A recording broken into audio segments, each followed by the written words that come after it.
The moon.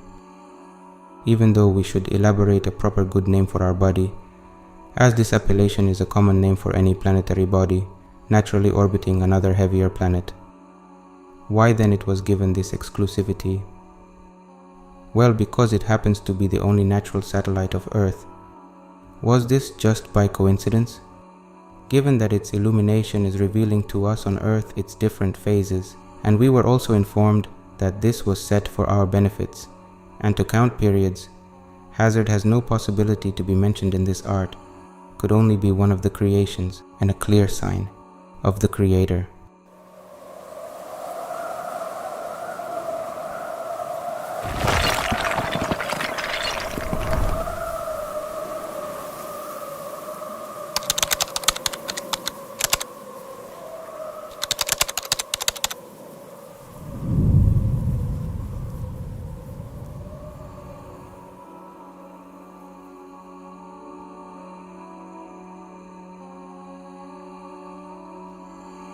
Continuing on from our previous episode, we can now move to a more difficult task, which is the attempt to erect the lunar calendar using the correspondence given by the generated solar table. The solar cycle of 400 years, or 146,097 days, is confirming the average 365.2425 duration, which the Earth takes to complete a full elliptical circle around the Sun. When we consider an exact equality between 300 solar years and 309 lunar years proposed in the solar calendar video, our 146,097 days will correspond to 412 lunar years, meaning 354.60436 days average per lunar year instead of the 354.36707 set by the science community. This means around 97 days difference is occurring in every 412 lunar years from the two calculations, proving that the correspondence 300 solar years for 309 lunars is a close approximation instead of an exact equality. After all, the verse in chapter 18 numbered 25 from where we drafted this correspondence did not use any words meaning equality, but rather said exceeded by 9. In this scenario, we were not able to find a pattern to lay a table of a repeating 412 lunar years as in the solar calendar case. However, we have come with a whole new methodology on how to accurately count the lunar months, yearly wise. The moon was portrayed in the Révélation as being a sign from the many signs in the universe of the God Creator. The complexity of its phases that we should not take for granted may actually be the reason behind such selection. Surah 16 verse 12, "And he has subjected for you the night and day, the sun and moon, and the stars are subjected by his command. Indeed, in that are signs for a people who reason."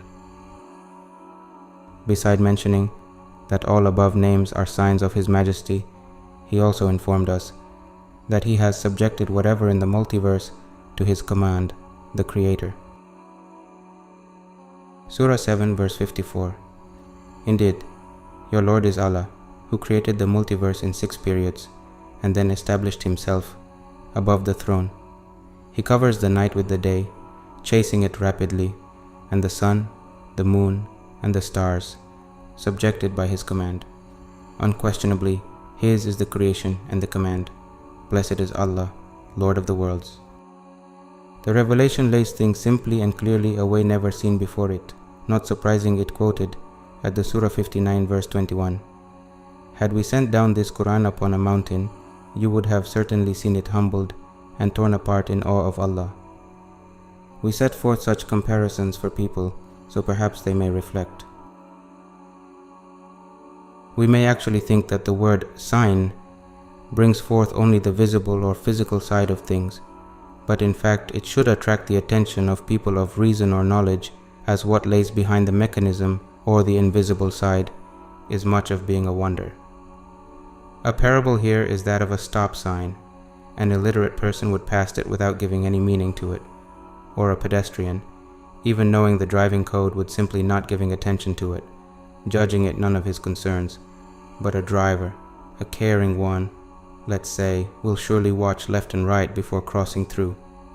Reason: he knows the sign was placed to signal him of a potential danger if he does not abide by the rule. The signboard is there, after much study of the road condition by the designated authority.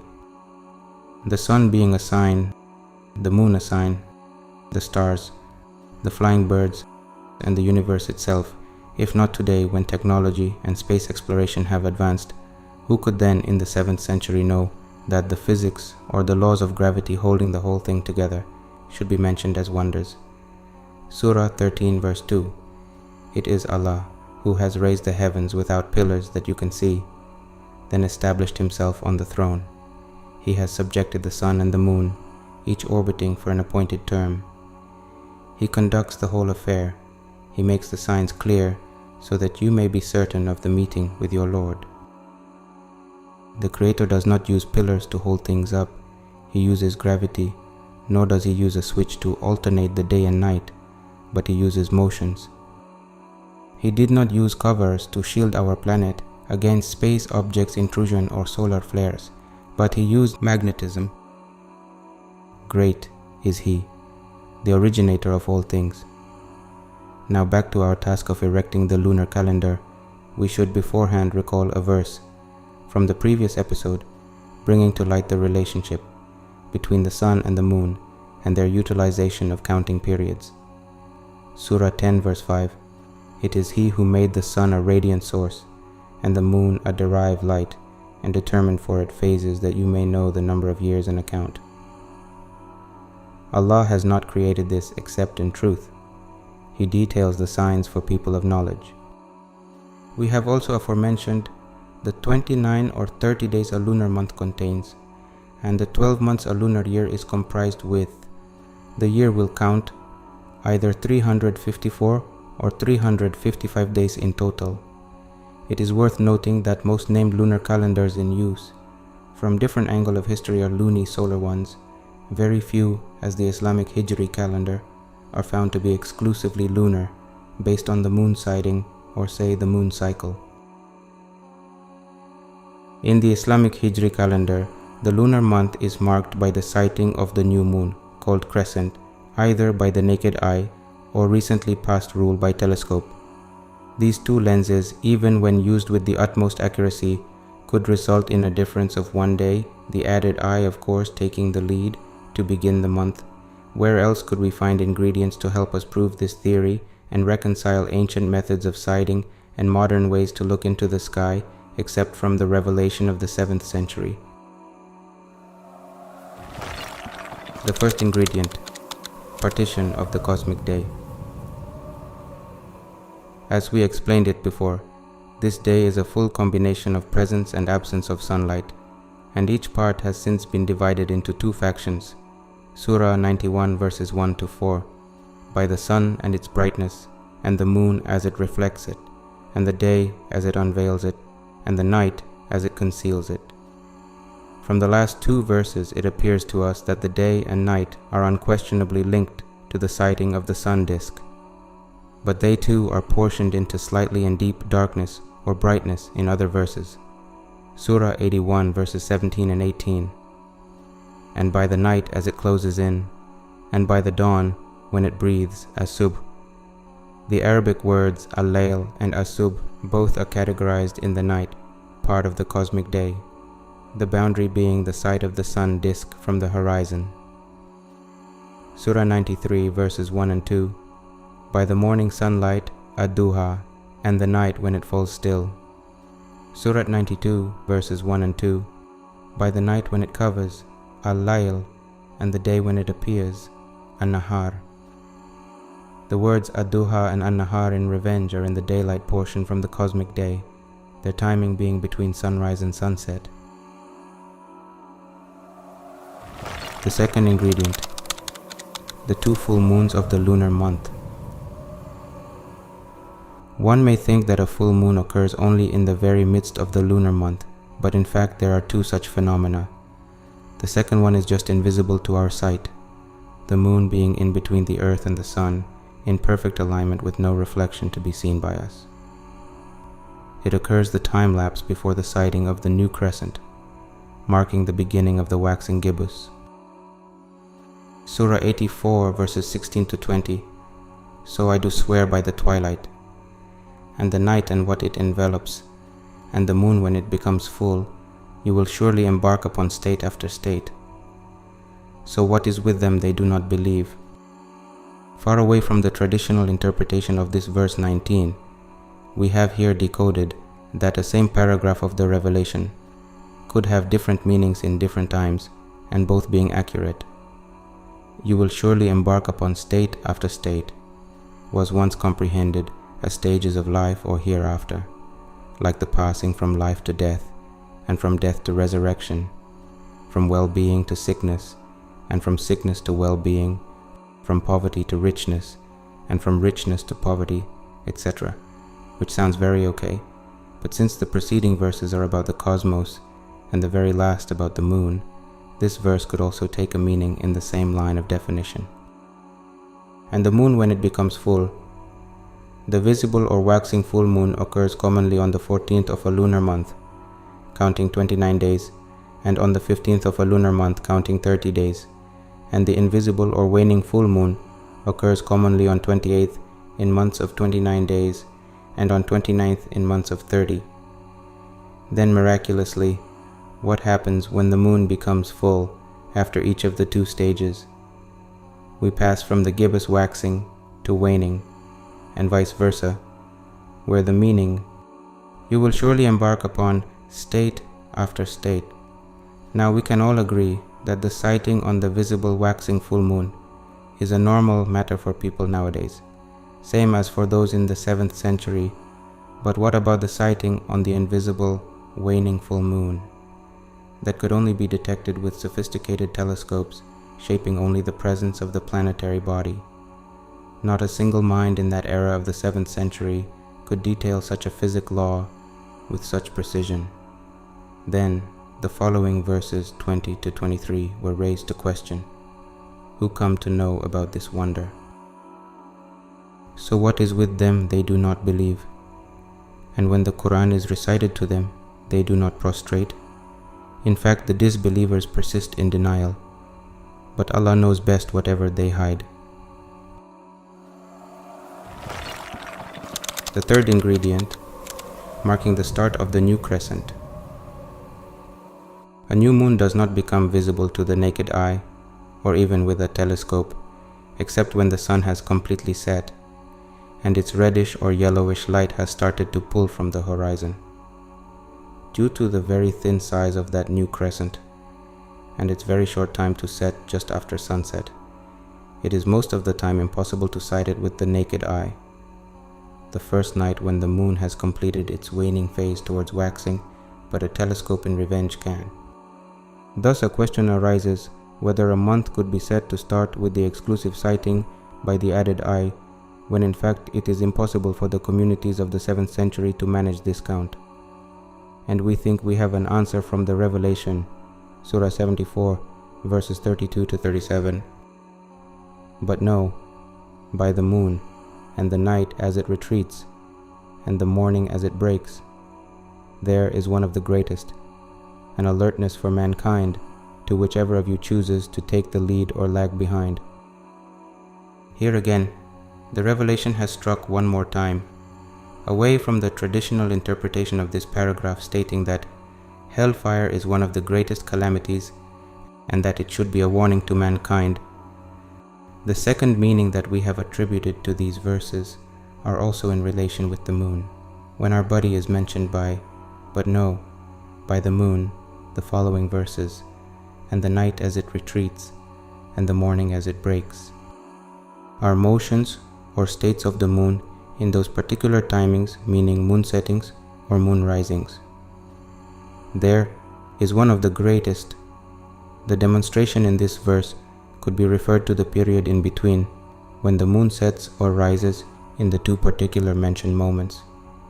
And speaking about the moon, one of its greatest two could only mean one of the two full moons.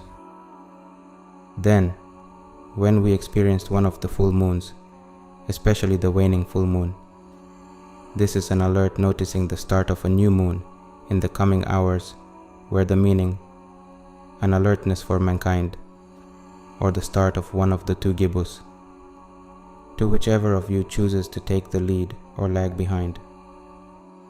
Once the moon has completed its full waning cycle, it enters a waxing phase, and by the next sunset, it should appear above the horizon. By definition, when the night starts to draw in, the civilizations who are able to use a telescope could sight it and take the lead to start the new months, but those who do not have the means could only lag behind and sight it with the naked eye after the second sunset. At this point, we surely have to illustrate the many theories we have advanced by concrete manifest proofs from the visible lunar cycle of past calendars. Take for example Saudi Arabia as a location and consider timeanddate.com to retrieve data of the moon and sun calculators and the moon phases for lunation. We can select year 1984 and January 18th for date, sunrise 7:01, waxing full moon 17:05, moonset 6:48, then 7:47 on the next day. For all waxing full moons, the motion of the moon that we have to consider is the setting, the times of the two dates before and after sunrise.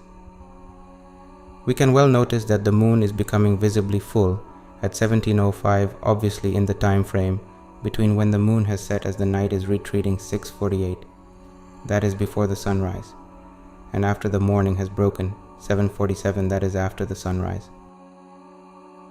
For the same year 1984, in month of February, and second date, sunrise 6:58, waning full moon 2:46, moonrise 6:39 the previous day, then 7:22. For all waning full moons, the motion of the moon that we have to consider is the rising, the times of the two dates before and after sunrise. Also, we can notice that the moon is becoming invisibly full at 2:46, obviously in the time frame between when the moon has risen as the night is retreating 6:39, that is before sunrise, and after the morning has broken 7:22, that is after sunrise. Now, when we have to determine the first night of the new crescent, we should in addition consider the timing of sunset and moonset from the particular date. For the same date, 2nd February 1984, sunrise 6:58, sunset 18:10, new moon 2:46, moonrise 7:22, moonset 18:37. We can notice that the moon has risen 24 minutes after sunrise and set just 27 minutes after sunset. It is from the imperative conditions for a new crescent to be cited that the motions of the moon follow that of the sun when rising or setting the same day. While these two major conditions have been met as they precondition the magnitude or size of the moon after waning full, which was fulfilled by the same prerequisites, this new crescent could only be sighted by telescope because of the short timing, 27 minutes, it took to set after sunset. The crescent of February 2nd could then be counted as first night of the lunar month for those using telescopes for sighting, but only the night sky of February 3rd will reveal the new crescent for the naked eye gazers. Consider another example in year 2024, January 25th, sunrise 7, waxing full moon 20:54, moonset 6:52, then 7:35 on the next day. Here again we can notice that the moon is becoming visibly full at 20:54 in the time frame between when the moon has set as the night is retreating 6:52, that is before the sunrise, and after the morning has broken 7:35, that is after the sunrise. For the same year 2024, in month of February and the 10th date, sunrise 6:54, waning full moon 1:59, moonrise 6:33, the previous day then 7:22. Also here we can notice that the moon is becoming invisibly full at 1:59 in the time frame between when the moon has risen as the night is retreating 6:33, that is before the sunrise, and after the morning has broken 7:22, that is after the sunrise.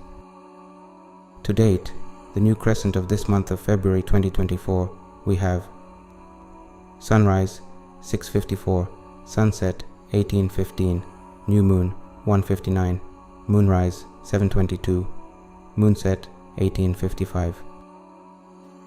The moon has taken 28 minutes to rise after the sun and set 40 minutes after it, giving the go-ahead to sight the new crescent with added eye, but the naked eye would surely flow water before sighting it.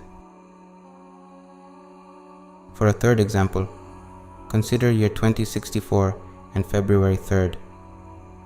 Sunrise 6:57, waxing full moon 0037, moonset 6:28 the previous day, then 7:15.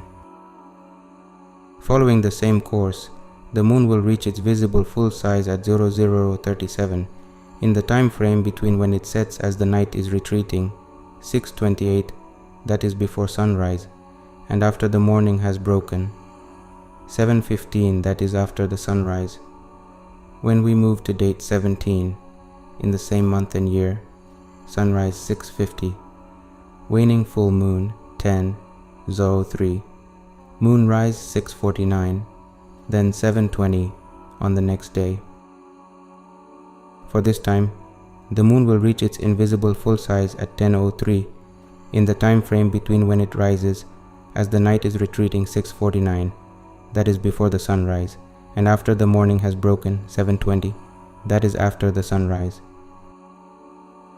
For the new crescent sighting calculation, we have sunrise 6:50, sunset 18:19, new moon 10:03, moonrise 6:49, moonset 18:32. Here the moon will set just 13 minutes after the sun, and beside it will rise even 1 minute earlier than its source of light. This new crescent will be too thin to be sighted on this date, even with a telescope leading us to consider the data for the 18th. Sunrise 6:49, sunset 18:20, new moon 10:03, moonrise 7:20, moonset 19:21. The new crescent on this date will not need an added eye to be sighted. Besides growing for more than 33 hours, it will give 1 hour and 1 minute for the skygazers to observe it before setting under the horizon. So far we got it all right, but shouldn't we consider another location in some part of the world to figure out if we are on the same lunar phase cycle? For this, we have chosen Houston, Texas to drop our pin in. It would be of an advantage to choose different dates for the experiments, but since we have other things to bring to light, we will stay on the same calendar dates for our new location. Date 18th of January 1984, sunrise 7:17, waxing full moon 8:05, moonset 7:31, then 8:25 on the next day. We can notice here that for this location, the moon is not setting as the night is retreating on the 18th, nor is it setting as the morning is breaking on the next day, but a little later. Date 2nd of February 1984. Sunrise 7:11, waning full moon on 1st 17:46, moonrise 7:14, the previous day, then 7:53. Here again, the same anomaly is striking for moonrises, and worst, the waning full moon is occurring a day earlier.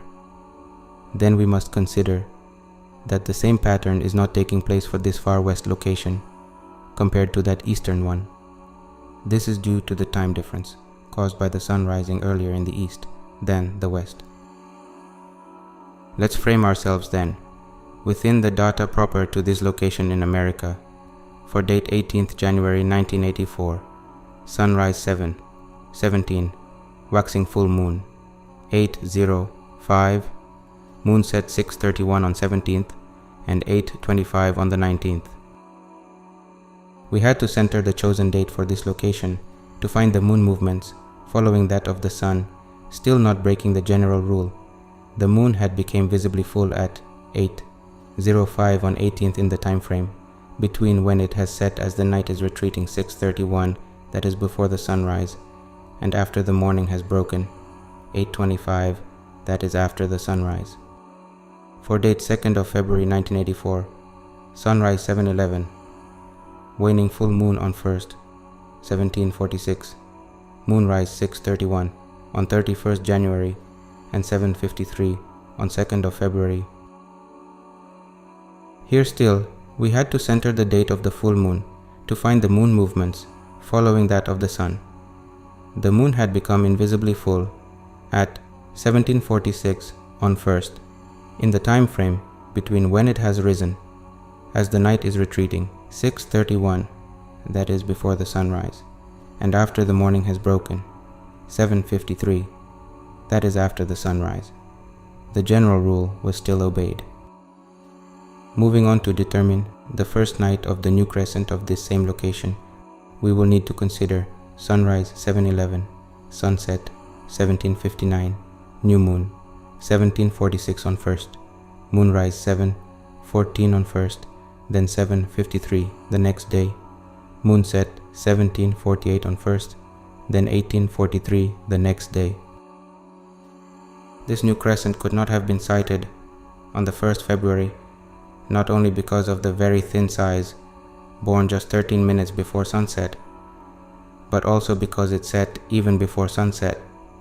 In revenge on the 2nd, it wouldn't be a problem for the naked eye to sight it, as long as the view on the sky is clear.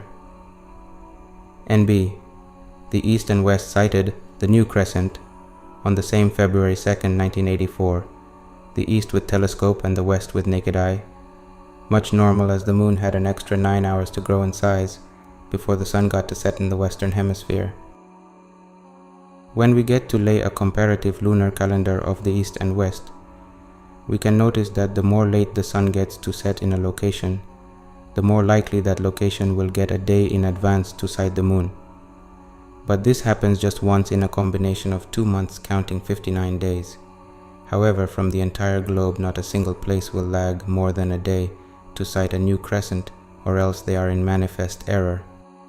We can deduct from this theory the same month could count 29 days in the western hemisphere, but the eastern one will need an additional day to sight the new crescent to total the month 30 days. Then on the following month, both sides will sight the new crescent on the same day, making that month 30 days for the west, having taken a lead in the previous month, and 29 days for the east. The moon phenomenon with this complexity should be observed with care. Either keep telescopes for sighting all year long or the naked eye. But we should not swing around, or else we could miss a day of the true cosmic calendar. Where this geographical boundary lays is a subject of scrutiny, and how it behave in lands where the sun has an abnormal rising and setting should also be treated with exception. Diagram table.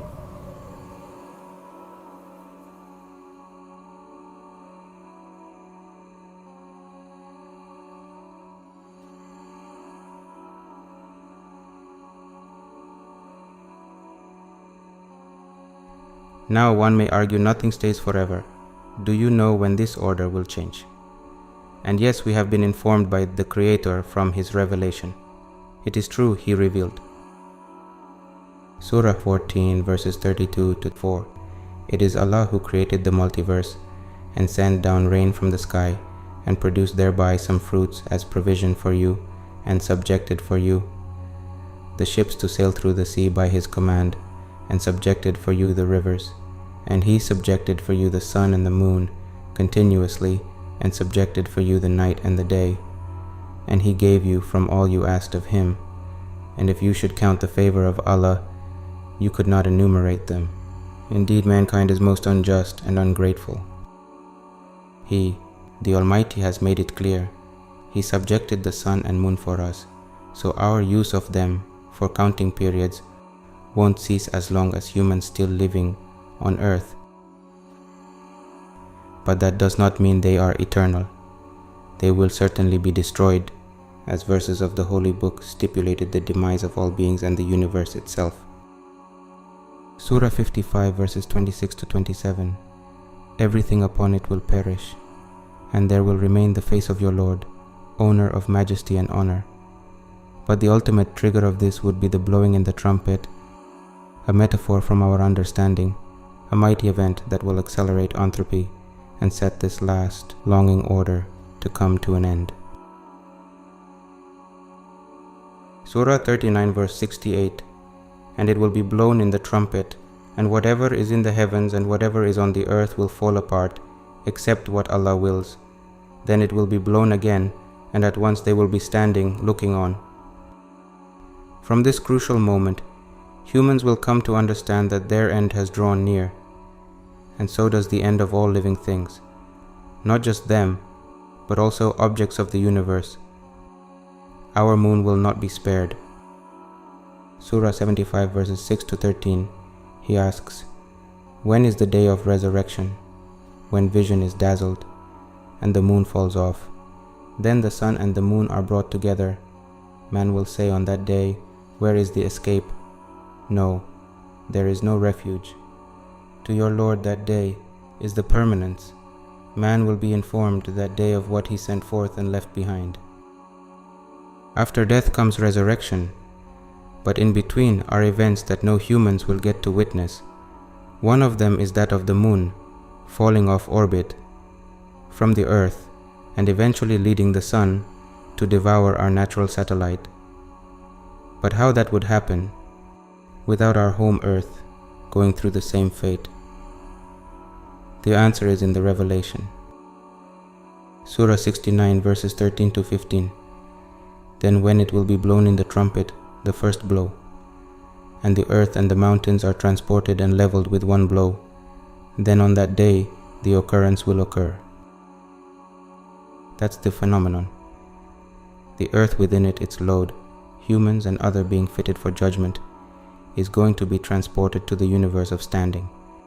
And with the ongoing disorder, the massive sun will get to eat up all its satellites, our moon included. The death of the universe has just started. I don't know for whose sake humans need to be questioned. When will we take a break and ponder for just a while? How could all these scientific facts and theories be known by an illiterate man of the desert? Even more not today, but in the 7th century. Many discoveries are yet to be decoded from what he has recited to us. We, on this path, are believers that he has been inspired by the All-Knower, the Creator, Lord of the Mighty Throne.